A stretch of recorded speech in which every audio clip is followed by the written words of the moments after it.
Salut à toutes et à tous et bienvenue dans Il y a des invités comme ça, l'émission qui vous fait découvrir des parcours inspirants mais aussi des initiatives positives. Et d'ailleurs, ce soir c'est le cas puisque nous allons parler énergie renouvelable, agritech et développement rural avec mon invité Mounir Jemaï, PDG du groupe NRCI. Mounir, bonsoir à toi et bienvenue. Bonsoir. Alors, est-ce que tu peux nous présenter ce groupe Donc NRCI, c'est une entreprise que j'ai fondée en 2012. Historiquement, on travaille dans l'énergie appliquée aux projets d'infrastructure de transport, tout ce qui est métro, TGV, tramway. Et au fil des années, on s'est diversifié toujours dans l'énergie, mais dans les énergies renouvelables. Et on a commencé à développer des parcs solaires au Maroc notamment, à partir de 2016-2017, et aussi en Afrique subsaharienne, donc en Mauritanie et Niger. Et ça nous a permis de nous familiariser avec une problématique qui est assez colossale, qui est la problématique de l'accès à l'énergie en Afrique subsaharienne. Si je te donne quelques chiffres, on a 600 millions d'Africains subsahariens qui n'ont pas accès à l'énergie. Et toute énergie confondue? toute énergie confondue. Enfin, énergie électrique. Oui, d'accord, ok. Énergie électrique en particulier. Et donc, ça représente quasiment un Africain sur deux. Et malheureusement, donc, sans énergie, il n'y a pas de développement économique possible. Bah oui. Et donc, c'est un marché qui est colossal. Là, si je mets la casquette du chef d'entreprise, c'est un marché de 350 milliards de dollars d'ici 2030, donc d'ici demain. Mais malheureusement, c'est un marché qui n'intéresse personne. Donc on a essayé de comprendre pourquoi ce marché, qui est si gros, n'intéresse personne. À titre de comparaison, le marché des services en lien avec la transition énergétique en France, c'est 5 milliards de dollars. Et là, on parle de 350 milliards. Et donc en fait, si ce marché n'intéresse pas grand monde, c'est qu'en bout de chaîne, on a le monde rural africain. Et c'est un monde qui est perçu comme n'étant pas viable économiquement, donc sur lesquels les investisseurs veulent pas miser. Et donc nous, on a essayé de réfléchir un petit peu à comment appréhender ce marché. On s'est dit qu'un marché comme ça, on va essayer d'y accéder. Et ça prenait sens parce qu'il y avait une notion d'impact qu'on voulait implémenter dans nos activités. Donc on a fait beaucoup d'enquêtes terrain, notamment au Mali, au Burkina Faso, au Togo et en Côte d'Ivoire. On a beaucoup rencontré les communautés, les femmes dans les villages, les diasporas, et notamment en France, les diasporas maliennes. Et on a co-conçu ensemble un programme qui s'appelle ASIWA, Autonomy with Solar Energy and Water in Africa. C'est ça. Énergie solaire et l'eau. C'est ça. Et en fait, il est basé sur ce qu'on appelle le nexus eau, énergie, agriculture. Et selon nous, c'est un nexus qui est indispensable pour favoriser le développement économique en milieu rural et surtout pour pouvoir viabiliser notre marché d'électrification. Et donc ce programme, il a comme concept de mettre en place des centrales photovoltaïques avec des batteries dans le cadre de mini-réseaux. Donc on va connecter l'ensemble des logements, l'ensemble des unités de production agricole, des usines, les magasins, etc. dans les villages. Et en parallèle, on met en place des infrastructures d'irrigation, donc du pompage solaire, et on ajoute une couche de formation pour faire du renforcement de capacité. Alors toutes ces structures, elles sont connectées entre elles? Les panneaux, les systèmes d'irrigation, etc. C'est connecté entre elles physiquement et au niveau des données. Parce qu'un élément important, c'est qu'on implémente une couche de technologie, justement, sur les infrastructures d'irrigation, les infrastructures énergétiques, et même sur la partie formation qu'on digitalise. Oui. Et ça permet justement de pouvoir optimiser l'ensemble des processus dans le cadre du programme. D'accord. Alors justement, ça m'amène à parler de DakiFarm. C'est quoi DakiFarm? Alors DakiFarm, c'est un écosystème de solutions agritech qui est composé d'une application de formation, oui, et d'une application de Smart Irrigation qui permet d'irriguer les cultures en fonction des besoins des plantes. D'accord. Et donc c'est une solution donc, qui permet vraiment d'augmenter les capacités des agriculteurs, de faire en sorte qu'ils produisent mieux, de manière plus durable en économisant les ressources en eau et avec plus de compétences. Donc, notamment à travers les formations. Donc c'est des formations, c'est des capsules vidéo en format très court qui permettent de suivre les itinéraires techniques des cultures ou de l'élevage. Et en plus de ça, on a aussi tout ce qui est sensibilisation à l'agroécologie, aux bonnes pratiques environnementales, à la transformation. Et c'est quelque chose qui est très très important et qui est souvent négligé. Ouais. Mais ça va de pair avec l'énergie. Donc sans énergie, on ne peut pas transformer les productions. Et je te donne un exemple. En Afrique de l'Ouest, on a 30 à 40% de la mangue qui part à la poubelle. C'est dingue. C'est dingue. Donc c'est parce que à défaut de pouvoir être transformé sur place, en jus, etc., en confiture, ça finit par se gâter. Et ça contribue donc justement à des pertes sèches. Et donc nous, justement, toute notre ambition, c'est nous, on ne parle pas en termes de chaîne, en termes de sectoriel, on parle en termes de chaîne de valeur. C'est-à-dire qu'on va implémenter de la technologie et de la compétence pour augmenter les rendements agricoles, et on implémente de l'énergie pour pouvoir justement suivre le reste de la chaîne de valeur, pouvoir notamment transformer les cultures, utiliser de l'énergie productive pour créer de la valeur sur place. Je vais te donner un autre exemple. La Côte d'Ivoire exporte 60% du cacao au monde. C'est le premier exportateur de cacao au monde. Et en revanche, la Côte d'Ivoire ne pèse que 5% du marché du chocolat. C'est parce que C'est la un Côte d'Ivoire paradoxe aussi. transforme très peu le cacao, envoie des fèves de cacao à l'étranger, et la valeur est captée par les Suisses, par les Belges Les qui font, Belges, qui font le etc. Ouais. chocolat, etc. Ouais, ouais, ouais. Et juste par exemple, à titre d'exemple, transformer les fèves de cacao en beurre de cacao, ça permet déjà d'augmenter la valeur et de capter peut-être 20 ou 30% de part de marché sur ce fameux marché du chocolat, juste via la transformation en beurre de cacao. Mais Et ça, alors justement, les décideurs, par exemple en Côte d'Ivoire, à quel moment vont-ils réagir? alors, Ils vont se décider à réagir pour alors, justement faire de la transformation locale? Aujourd'hui, nous, on est partenaire avec l'État de Côte d'Ivoire, notamment une agence, donc l'Agence de développement rural de Côte d'Ivoire. Et c'est des préoccupations qu'ils prennent à bras le corps. Et D'accord. justement, qu'ils essaient justement, même au niveau du ministère de l'Agriculture et des différents services, des différents ministères en charge justement de l'amélioration des conditions de vie du monde rural, c'est des choses qu'ils prennent à bras le corps et justement essayer de changer. Mais ils font face à des lobbies qui font Bah oui. qu'ils préfèrent acheter la fève de cacao plutôt que du La beurre. matière première, il l'a Voilà, transformée à l'étranger exactement, pour la revendre un peu plus cher plus tard. exactement. Alors, je vais rester un petit peu sur DakiFarm, mais cette fois-ci, on va parler de DakiFarm Smart Irrigation. Ouais. Alors, c'est une application qui permet aux exploitants de pouvoir irriguer sans trop de pertes et en faisant des économies, parce que c'est vrai qu'à l'ancienne, les mecs, ils venaient avec des jerrycans ou alors des tuyaux et ils perdaient beaucoup d'eau, ou ils arrosaient soit trop, soit pas assez. Là, avec cette application, on va pouvoir doser, c'est ça que tu veux dire? Alors en fait, c'est véritablement l'écosystème d'Aquifarm, c'est un ingénieur agronome digitalisé. Ouais, Ça veut dire que et sur la partie Smart Irrigation, ça va permettre d'irriguer les cultures en fonction des besoins des plantes.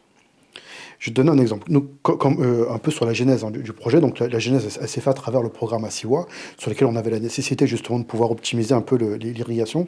Et, mais c'est aussi, ça s'est fait beaucoup avec des retours d'expérience qu'on a eu au Maroc, à travers nos clients agriculteurs chez qui on installait des centrales de pompage solaire, où on se rendait compte qu'il y avait très peu de rendement malgré tout, et que les agriculteurs eux-mêmes ne se rendaient pas forcément compte des pertes de rendement qu'ils avaient notamment à cause de la mauvaise irrigation.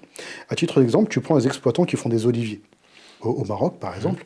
Souvent, dès lors qu'ils ont des panneaux solaires, ils ouvrent la vanne le matin, ils la coupent le soir. Et toute la journée, les oliviers sont irrigués. Alors que l'olivier, c'est un arbre qui a besoin de périodes de sécheresse pour développer son système racinaire, pour faire des fruits plutôt que des feuilles, pour se renforcer. pour se renforcer. Ça, c'est des choses qui sont négligées. C'est qui sont négligées parce qu'il y a une profusion une abondance, on va dire, d'eau à travers le système de goutte à goutte, et c'est irrigué toute la journée. Ça impacte très fortement les nappes phréatiques, C'est d'une sûr. part. Aujourd'hui, le Maroc est en stress hydrique absolu, du fait justement des mauvaises pratiques agricoles, et en plus de cultures qui sont très gourmandes en eau, mais aussi du fait des mauvaises pratiques en termes d'irrigation. Et donc, justement, DakiFarm Smart Irrigation vient apporter du conseil, envoyer des notifications à l'agriculteur de manière à le conseiller sur le volume d'eau qu'il doit apporter chaque jour aux cultures, en se connectant à la météorologie, à l'imagerie satellite. Nous, on a fait le pari d'utiliser très peu de capteurs. Aujourd'hui, nos concurrents utilisent beaucoup de capteurs. Nous, notre marché, c'est le marché africain. Et les capteurs, c'est d'une part une barrière à l'achat, parce que ça coûte cher un capteur. D'autre part, c'est beaucoup d'entretien qui n'est pas forcément gérable au quotidien par les Alors, agriculteurs. quand tu parles de capteurs, est-ce que tu peux expliquer aux auditeurs de quel capteur tu parles? Oui, bien sûr, ça va être donc notamment ce qu'on appelle les capteurs capacitifs et d'autres capteurs. Donc, c'est capteurs d'humidité, si on parle un petit peu, si on vulgarise un petit peu. Capteurs d'humidité, c'est capteurs de pression, etc. Donc, c'est des capteurs qui permettent de monitorer Surtout ce le qui se système, passe. en fait, surtout le système d'irrigation. Exactement, qui permettent de D'accord. monitorer ce qui se passe sur la ferme, l'état du sol, etc. Nous, on s'affranchit de beaucoup de ces capteurs. On va quand même utiliser certains capteurs qui nécessitent très peu de maintenance, on va dire. Mais autrement, un capteur, il faut pouvoir l'alimenter avec un petit panneau solaire dans des zones, notamment en Afrique subsaharienne, où il va pleuvoir peut-être 2 mois dans l'année. En zone sahélienne, bah, le capteur, il faut le nettoyer parce Il qu'il y a faut de la le poussière nettoyer, qui ouais, va c'est venir se ça. là-dessus. Ouais. Il y a aussi beaucoup d'errance du bétail. Tous les exploitations ne sont pas clôturées. Vous avez un gamin de 10 ans qui trimballe 500 têtes de bœuf, de vaches derrière lui. Autant dire Hmm. qu'il gère pas grand-chose. Et Ouais. souvent, il y a l'empiètement des vaches sur les périmètres agricoles avec des risques sur les capteurs, donc destruction des capteurs, Ouais. donc un Ouais. risque sur les cultures. Donc nous, on s'affranchit Hmm. de toutes ces problématiques-là, qui sont des problématiques concrètes, hein, qu'on voit sur le terrain, pour justement digitaliser, apporter une couche de digitalisation plus en amont, Mhm. et à travers l'imagerie satellite Hmm. et la météorologie. Alors, avec cette application Smart Irrigation, est-ce qu'il est possible de commander un système d'irrigation à distance? Par exemple, de Paris. Bien sûr, bien sûr, bien sûr. Donc en fait, c'est donc une application avec un dashboard. Et nous, en fait, on a le système qui est dédié aux agriculteurs dans le cadre du programme ASIWA, mais aussi à travers des marchés annexes, hein, sur l'Afrique du Nord, l'Afrique de l'Ouest, un peu partout où il y a besoin d'irriguer. Et notamment, on cible notamment les gentleman farmers. Ce que Hmm. j'appelle les gentleman Ouais. farmers, c'est ceux qui ont des exploitations à la campagne, mais qui vivent en ville ou qui vivent à l'étranger, notamment pour ce qui est Maroc, les Marocains résidant à Ouais, ouais, l'étranger, ouais, par exemple. ouais. Et, euh, et qui ont besoin d'être connectés en temps réel avec leur exploitation. D'accord. Et ça, c'est né aussi du fait que je connais beaucoup, notamment à travers de clients qui font partie de cette catégorie pardon, de gentleman farmer, et en définitive, n'ont la visibilité sur leur exploitation que une ou deux ou trois fois maximum par an, durant lesquels ils mettent les pieds dans l'exploitation. Ah ouais, c'est ça, c'est Ils ça. font confiance à des gérants À des sur tiers, place ouais. ou des techniciens agronomes, qui sont souvent défaillants, malheureusement. C'est aussi beaucoup une réalité. Et ça permet d'avoir sa ferme dans sa poche au quotidien, pouvoir analyser si les cultures ont bien eu suffisamment d'eau, si elles ont été si elles ont eu des apports en engrais aussi correctement, etc., etc. Et comment ça fonctionne? Alors, c'est un système d'irrigation classique avec des tubes, des tuyaux, des coudes, des valves, etc. C'est ça, Ou même, par exemple, le goutte à goutte. c'est ça. Et c'est alimenté par un téléphone d'ici, depuis Paris. On envoie un SMS, par exemple, sur un téléphone là-bas au Maroc ou au Non, Sénégal, par non, exemple. c'est vraiment donc Une centrale? un Ouais. dashboard sur lequel on a vraiment de la boutonnerie, hein. Oui, On oui. peut piloter à distance les pompes de refoulement, la pompe du puits. Oui, mais la euh, pompe, elle se met à fonctionner à partir de quel moment? Lorsqu'elle reçoit un signal. En fait, il y a plusieurs modes. Hmm. En fait, il y a le pack numéro un, pour ainsi dire, où il n'y a pas réellement d'intelligence, où c'est vraiment l'agriculteur, l'exploitant, qui va piloter à distance ou sur place, via l'application, Hmm. les électrovannes, les pompes, etc. D'accord. Et les seules petites intelligences qu'on va avoir, par exemple, on va inhiber, on ne va pas autoriser le fonctionnement de la pompe de refoulement si toutes les vannes sont fermées, pour Oui, pas faire péter ouais, les tuyaux. ça paraît Ça logique, oui. paraît logique. Ouais. Donc ça, c'est petites, quand on n'est pas sur place, c'est des choses Mhm, mhm. qu'il faut pouvoir sécuriser, on va Ouais. dire. Ça, c'est le premier pack. Après, le deuxième pack, il est en cours de développement sur différentes cultures, et c'est là où on va envoyer de la notification. Le système va dire à l'agriculteur, aujourd'hui, il faut que tu irrigues pendant 3 heures tel secteur, 4 heures tel secteur. Et là, D'accord. l'agriculteur va pouvoir paramétrer et soit programmer donc l'irrigation, ou soit le faire en live. Et puis après, le système va s'arrêter une fois qu'il y a eu Hmm. un apport en eau suffisant. Et après, on a une phase numéro 3 qui est en cours de développement, où on rend l'exploitation complètement autonome et l'irrigation complètement autonome. Là, c'est vraiment l'intelligence artificielle qui va prendre la main sur les exploitations de manière à irriguer Mhm. correctement les cultures pour garantir des rendements et en même temps préserver les ressources en eau. Est-ce que ça permet aussi d'imaginer peut-être recycler l'eau qui est utilisée? Est-ce qu'on peut partir sur des pistes pareilles? Alors, par exemple, il y a des pilotes qu'on est en train de développer en Afrique de l'Ouest, où on va pouvoir irriguer des cultures, des petits périmètres maraîchers, à travers de l'eau de bassins de pisciculture. Donc, D'accord. des bassins d'élevage de poissons. Mhm. Quand l'eau est souillée par les déjections des poissons, on vient injecter cette eau donc qui est amendée par des engrais naturels qui sont les Les poissons? déjections de poissons, Ouais, ouais. vient amender donc directement les cultures. D'accord. Et donc le poisson, c'est bon aussi pour la culture. Les Exactement. déjections, ouais, je veux dire. Ça apporte des protéines nécessaires aux communautés, en plus de pouvoir fertiliser les cultures via l'eau souillée par leur Ouais, déjection. ouais. Alors, sur les installations que vous mettez en place, est-ce qu'il faut imaginer rajouter d'autres choses, comme par exemple des onduleurs ou alors des transformateurs? Est-ce qu'il faut imaginer rajouter autre chose ou alors c'est clé en main? Oui, en fait, effectivement, nous sur le business model d'Aquifarm, on est fournisseur de technologie. D'accord. Le business du goutte à goutte, l'installation du pompage, etc., ça va pas nous regarder, ça on le laisse à nos partenaires. Mhm. Par contre, on implémente notre box sur laquelle on a notre puce 4G à l'intérieur Mhm. et 4G, 3G, 2G en fonction du réseau disponible.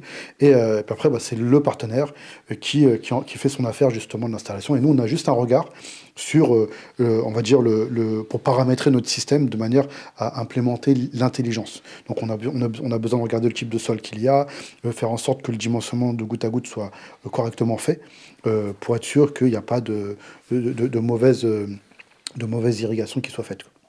D'accord. Alors, les systèmes photovoltaïques sont la pierre angulaire de votre approche. Comment ça peut se mettre en place sans trop de coûts? Parce que bon, un panneau, c'est vrai que ça coûte relativement peu cher, surtout actuellement. Par contre, les accessoires périphériques comme les onduleurs, les câbles, la câblerie, etc., ça coûte et l'entretien aussi derrière. Alors, ce qu'il faut savoir, c'est que l'énergie photovoltaïque est l'énergie la moins chère Oui, en production, oui. en coût global. Mm. C'est-à-dire qu'il y a un petit coût d'investissement à l'achat, on va dire, à l'installation. En revanche, ça s'amortit très rapidement. En Mm. Afrique, en général, on va être à 2 3 ans de retour sur investissement. Versus un groupe électrogène ou un moteur diesel qui va venir pomper, etc. Et où il faut l'alimenter constamment en carburant Mhm. et puis en entretien aussi, en maintenance. Ouais. Et versus aussi bah, la connexion au réseau de distribution d'électricité avec un prix du kilowattheure qui est souvent élevé. Mhm. Donc en définitive, ça reste en tous les cas l'énergie la moins chère. Donc Oui. c'est un débat qu'il y avait il y a quelques années, mais qu'il n'y a plus depuis 2014-2015, on va dire. Mm. Alors, la nuit venue, comment on fait avec des panneaux? En fait, oui, Il y a, alors il y a un c'est très système de simple. stockage sur batterie, Non, peut-être? non, là justement, c'est l'énergie la moins chère à partir du moment où il n'y a pas de batterie. Dès Mhm. lors qu'on met de la batterie, Oui, là ça devient plus onéreux. ouais. En revanche, une installation bien faite, notamment quand je parle d'installation, c'est pas que photovoltaïque, mais c'est aussi le système d'irrigation, Ouais. permet d'irriguer les cultures, donc la meilleure des manières, en évitant aussi l'évaporation, donc à travers le goutte à goutte, sur les besoins juste d'ensoleillement la journée. Donc en irriguant le matin, la journée de manière générale. Alors la sécheresse, hein, tu le sais, hein, touche les pays d'Afrique, mais de plus en plus les pays européens, hein, comme l'Espagne, le sud de la France, l'Italie, la Grèce, etc. Mm. C'est des solutions qu'on peut imaginer aussi dans ces pays, hein, ouais, Nous, ouais. effectivement, en fait, aujourd'hui, alors il y a beaucoup d'entreprises françaises qui voient un peu le business en Europe et qui après vont déployer en Afrique. Mhm. Nous, on a eu le choix inverse, on Ouais. développe en Afrique en sachant pertinemment que le réchauffement climatique allant, on va se retrouver avec les problématiques en Europe du Sud qu'on a aujourd'hui, notamment en Afrique du Nord.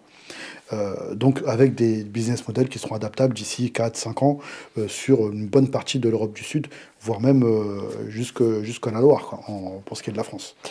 Alors on va s'attarder un petit peu sur les formations que vous proposez chez toi. Est-ce qu'on peut imaginer un accompagnement physique, humain? Ouais.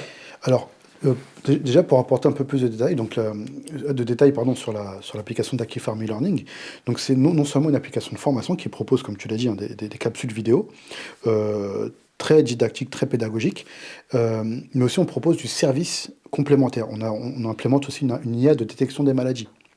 On D'accord, oui, implémente ça c'est aussi, intéressant, ouais, bien exactement, sûr. et on implémente Et on te aussi, dit ce que c'est comme maladie en plus. exactement, Ouais, ouais. et avec un taux de réussite sur les modèles qu'on a entraînés entre 95 et C'est 100% de fabuleux, réussite. fabuleux.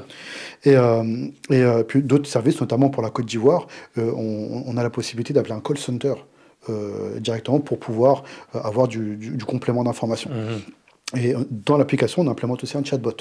On peut converser avec le chatbot en français, anglais, arabe Mhm. sur les problématiques qu'on rencontre sur le terrain.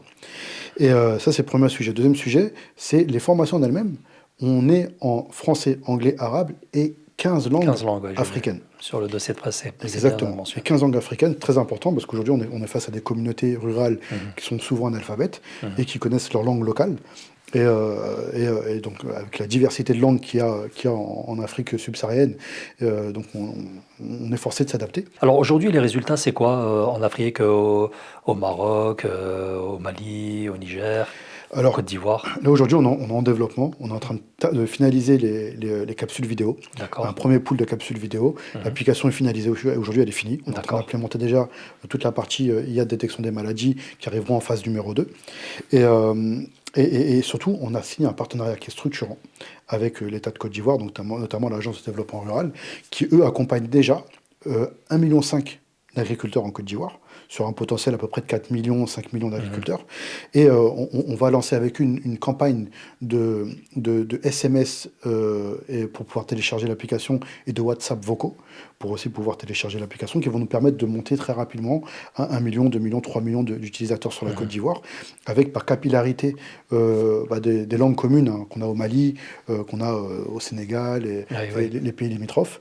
Et en parallèle, on travaille aussi sur des doublages en Amharique pour l'Éthiopie, en Swahili pour le Kenya-Tanzanie et en Lingala pour les deux Congos, Mhm.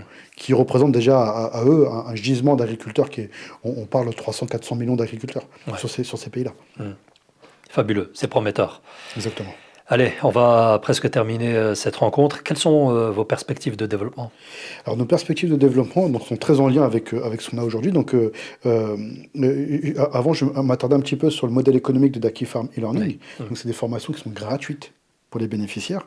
Même les services d'IA de détection des maladies, le chatbot, c'est gratuit pour les bénéficiaires et c'est financé par la publicité. Donc D'accord. notre modèle économique, il est basé sur trois bases. On va avoir un peu à l'image d'un TikTok ou d'un Instagram. Entre deux capsules vidéo, on va tomber sur une publicité, donc les revenus publicitaires, avec des partenaires qui ont un intérêt de toucher ce monde rural. Donc quelqu'un qui vend des semences, qui vend du fourrage pour les bêtes, qui vend du système de goutte à goutte, etc. Il va pouvoir mettre sa publicité sur l'application. Et deuxième modèle, c'est des contenus sponsorisés, c'est-à-dire qu'à titre d'exemple, on est en train de discuter avec une ONG qui accompagne des coopératives ivoiriennes dans la création et la production et la vente de biofertilisants. Bien. Donc là, Bien. l'objectif, c'est on va faire une vidéo à visée pédagogique pour expliquer qu'est-ce que c'est qu'un biofertilisant, l'avantage qu'il y a par rapport à un fertilisant chimique, et en même temps, ça va permettre de faire la promotion de ces coopératives qui vendent ces biofertilisants, Mhm. avec l'utilisateur qui scrolle entre deux vidéos de formation sur les cultures maraîchères, qui tombe sur cette vidéo sur les biofertilisants. Il peut cliquer sur un bouton, il arrive sur le site internet du D'accord. partenaire et il peut passer commande, aller le visiter sur les différents points de vente, etc. Et le troisième modèle, c'est le sponsoring. Donc on discute aujourd'hui avec des fondations, avec des grands groupes. Je ne peux pas trop m'avancer encore Bien sûr, ouais, en ouais. développement, mais On comprend. avec des gros organismes infra-étatiques qu'on peut toucher grâce à notre partenariat avec l'agence ivoirienne. Et là, qui veulent être associés à notre projet, Mhm. qui veulent aussi communiquer sur leurs actions à travers notre application et qui a vocation à massifier justement la connaissance agricole. Très bien. Merci Mounir. Merci à toi.